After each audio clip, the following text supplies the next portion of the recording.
বিজেপিৰ শ্ৰুতলিপি মতে প্ৰাৰ্থী প্ৰক্ষেপ কৰে এআইইউডিএফে। এই গুৰুতৰ অভিযোগ নগাঁও সমষ্টিৰ কংগ্ৰেছ প্ৰাৰ্থী প্ৰদ্যুৎ বৰদলৈৰ।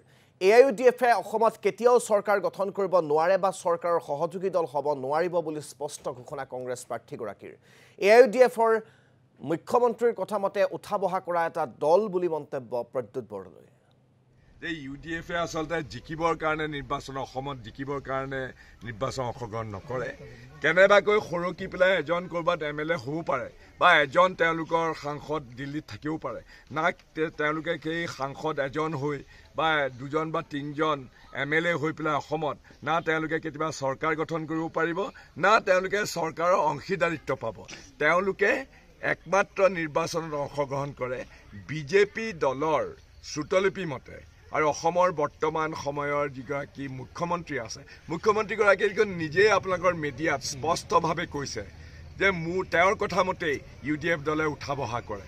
গতিকে সেই ইউডিএফ দলে প্ৰাৰ্থী থিয় কৰাইছে নিৰ্বাচনত নিজে জয়ী হ'বৰ কাৰণে নহয়, যেনে তেনে প্ৰকাৰে ভোটৰ বিভাজন কৰি মোক কংগ্ৰেছৰ প্ৰাৰ্থীজনক হৰুৱাবৰ কাৰণে।